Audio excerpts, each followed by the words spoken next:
Well, we're getting into the part 2 of Ben Shapiro interview in the Iced Coffee Hour, and we're gonna talk about dealing with the hate, knowing your people and what he says about it. It's really interesting. Like I said into the first part, it's really interesting to listen to even people you don't feel like listening to, and even if you feel like you hate them, at least get to know the content the most, and at least watch the content directly rather than understanding from what other people say. So that's what I did, that's what I'm doing, and that's why I get to be much more inspired by people like him, regardless of disagreeing, not agreeing, and just seeing the facts the way they are. So let's get into the part 2 and talking all about it after this.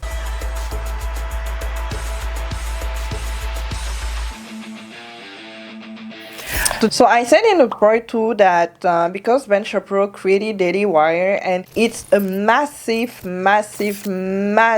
platform for people that really are trying to know more the truth and more facts than anything else compared to what we see the most online, especially now. You can disagree, you can be against it, but regardless of it, there's still things to say about it. And being able to have built such a big platform, especially nowadays, it's hard when we have anything that's happening, and not getting into details obviously. So let's get to the end of the interview. There's a couple of points that we can talk about and discuss and have fun enjoying it, talking about it. I mean, listen, ideally I'd love to convince everybody that I'm right. That would be wonderful, but I think that the reality of life is that like any market, there are the people who are implacably opposed to you. You're not going to be able to do a lot with that. There are people who are apathetic. You may be able to convince some of those people to come along. There are people who are sort of in the middle and looking at both sides. Those are the people who I hope I'm really aiming at. And then there's your base, which are people who already agree with you. So like 3 out of those 4 kind of contingents are available to me. The people who are implacably opposed, like to the point where they think I'm Hitler or that they think that I'm the root of all evil in the universe, I'm not worried about convincing those people because nothing's going to change there. I'm not banging my head against a wall. I say this all the time. People ask me like, what about this cousin who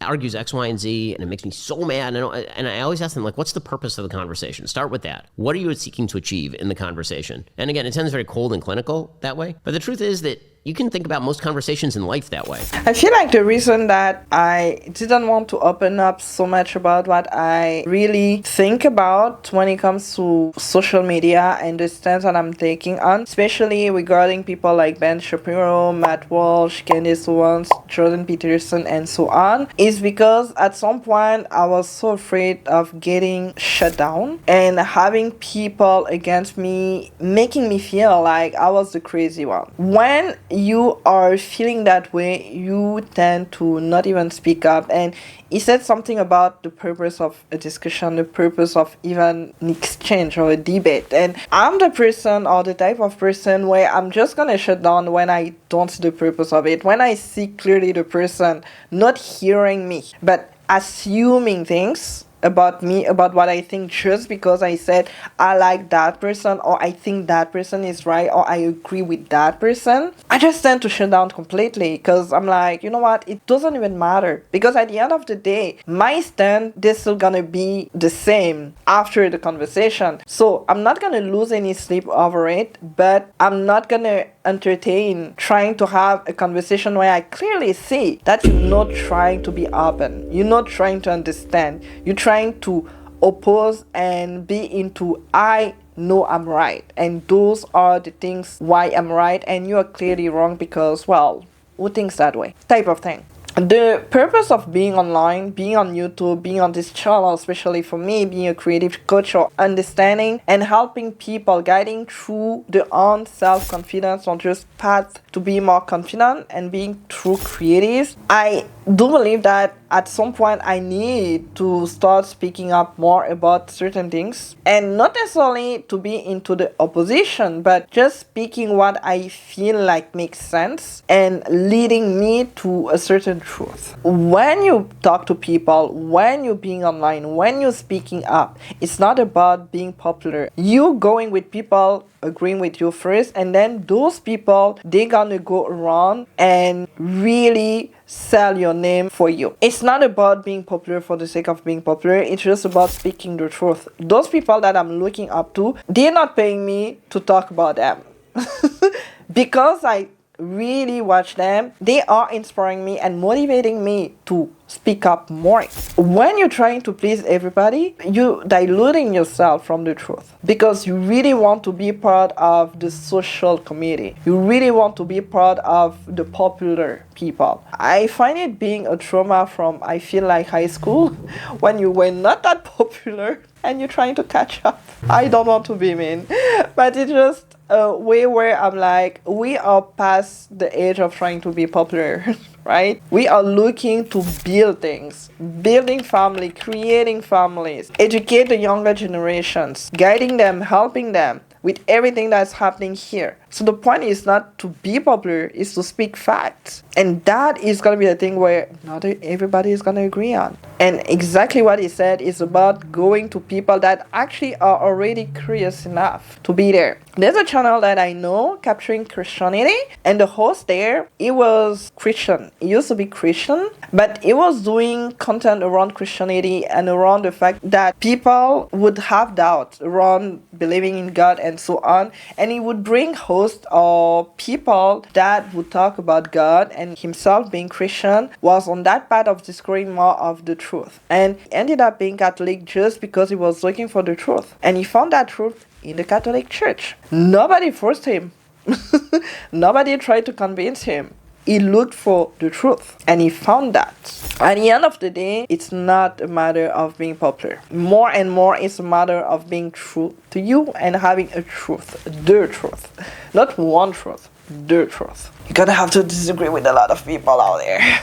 And you're gonna have to break a lot of people's hearts. Not to be mean, to help them and guide them, right? When I left Cameroon, I was dreaming about not coming back to the church just because I felt the need to be free from doing it, because I had to do it every Sunday. I was like, you know what, this is not me being free, me not doing that once I get to not do that. And of course, my education pushed me to do it even if I was by myself, because my mom always taught me to go back at God for anything that matters, anything. So what did I do even when I was alone? Was to go back to God. Now, when we live in a culture where you are so scared of even speaking and saying the name Jesus, God, you becoming the exception talking about it. You becoming the exception to even share it. People are seeing you being the Jesus girl when at the end of the day, you're just bringing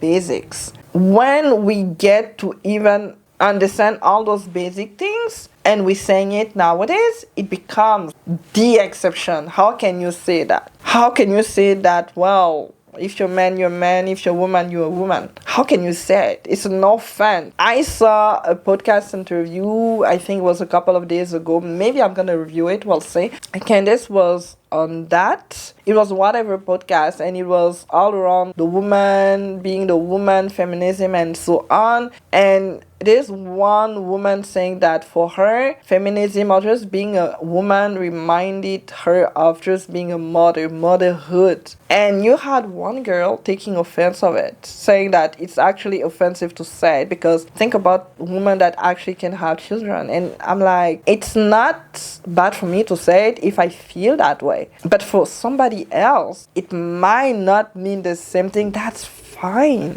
What I say, motherhood for me is important, doesn't mean that it's important for every single woman, regardless of you being able to have kids or not, by the way. It does seem as though the right in general has become a lot trendier. I feel like social media is beginning to steer in that direction. Why do you think that is? Because it's countercultural. So for a long time in this country, the right was the culture, and then the left was the counterculture. And so all the kids were like, the counterculture. And now the counterculture has become the culture. The traditional values have become something that you have to whisper to your friends about, right? To say that, for example, heterosexual marriage is more societally valuable than homosexual marriage, which was inarguable for literally all of human history. And by the way, on a utilitarian level, remains inarguable today. To say that sort of stuff, everybody cringes. Except for all the people who are like, that actually is true. And I can't believe that people are saying that. And when you're like 15, 16 years old, there's something very attractive about people saying things that's true, especially if you've been told that you're not allowed to say it. Now, it's easy to mix that up, and this is one of the problems that you see on the right sometimes. It's easy to mix that up with just being oppositional for the sake of being oppositional. So there's a difference between saying things are true. I've said this before. There's a difference between offending people by saying things that are true and offending people because you're being a jerk. That's not quite the same thing.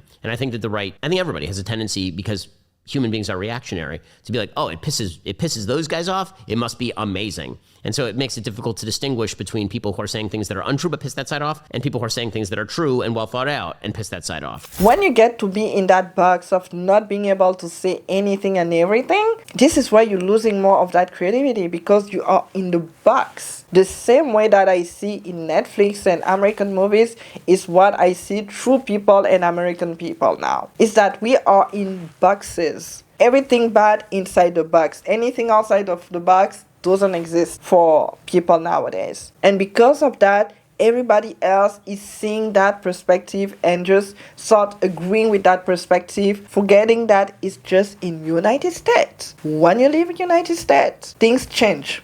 A lot of things change. In the good and the bad, in the worst. You pick. It's important to understand that traditional has become the exception here just because the basic is so not allowed to say anymore. Even with your friends. When you get to not agree, like I said earlier, I shut down because I don't even see the point. No. But isn't that proof that you really have to dumb things down? For most people and most platforms, the simpler it is to consume, the better it is. Well, the more entertaining it is to consume, the better it is. And it really isn't about dumbing down, it's about entertaining it down. And so what I take some pride in is the fact that even when I talk about politics, I hope that it's both informative and entertaining. So if I'm doing a full breakdown of the indictment against Trump this week, then I hope that I'm going to give you all the information you need to know from a legal point of view and from a political point of view, but I hope that there'll be a few jokes along the way and you'll find it entertaining. It's a lot easier to do that about entertainment. I mean, we did a video about me reviewing Oppenheimer. It did pretty big traffic like 2 days ago. Like people like talking about entertainment specifically because it's light. And that's why the juxtaposition of me being kind of seriously considering the message of Barbie is inherently funny, but it actually is. So on one level, it's funny because obviously it's funny. Me talking about like the clear narrative implications of a movie about a doll, that's funny. But also the entire media did make it about that. The rise of platforms like TikTok has made people really think about the content more. What I want to say is more into how can you make it exciting, entertaining, mysterious, intriguing, and all those stuff, because not only there's more competition, but people are talking about pretty much the same things most of the time. And something else that is really interesting on YouTube, especially that even me, I've been exposed and understand and really feeling the same way, is everything entertaining, trending, popular to speak about when it comes to social, politics and stuff. The more you talk about it, the more you bring people on, the more people are interested in that. I have one that I'm following is Michelle. She was talking about going back to the gym and it was pretty much basic. It was pretty much simple. But when she started infusing her passion for animes and really having the cosplay character that she had every single time that she had a video on, it made it more interested and it helped her having people that actually are really interested in animes get to know her more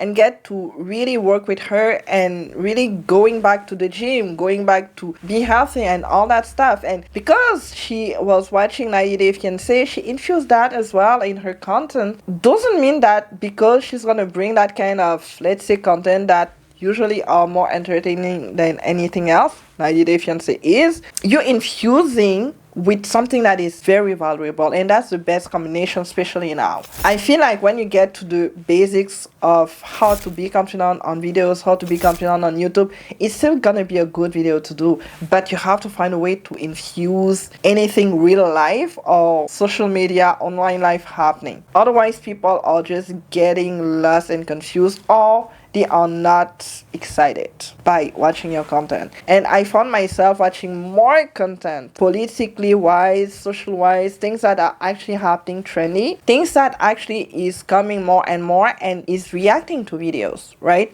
Like what I'm doing here, watching your videos, giving your thoughts, giving your opinions, and really finding it really funny and interesting, even for me to watch people doing the same thing. And that's why I'm doing more and more of it, because at the end of the day, I'm getting bored by my own content where I have to talk you through about being confident on videos on YouTube for a million times, because you're gonna find it everywhere here online. It's still important to do it. It's still important to grow with that content because you are still making something educational where people are learning. It's valuable. And people that are enjoying that, they're gonna relate to my content. So the point is not to try to bring everybody on, but bring people that already have those shared values or shared things that they like doing, and then they get to find it into your own channel. That's, for me, I feel the new way of creating content is to really go about things that you already love doing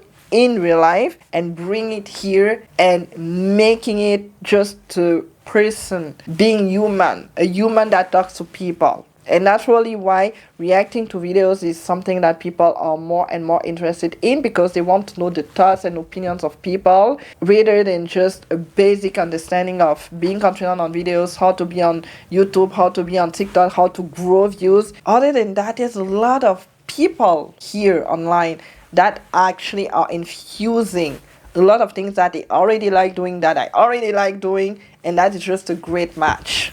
The future of the content is pretty much getting to infuse all of that and really bringing your personality more than what you know than anything else. Really have to be about your personality, and then people connect with you, and then people trust you, and then they are interested into what you can deliver that is valuable for them, for their lives.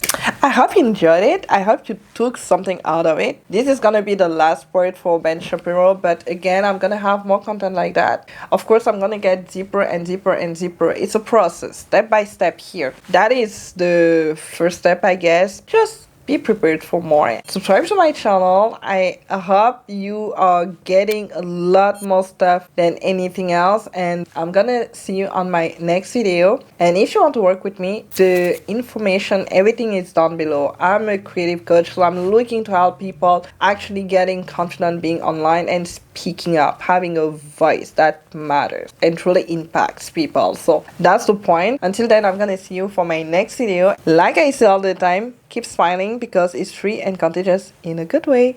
Bye.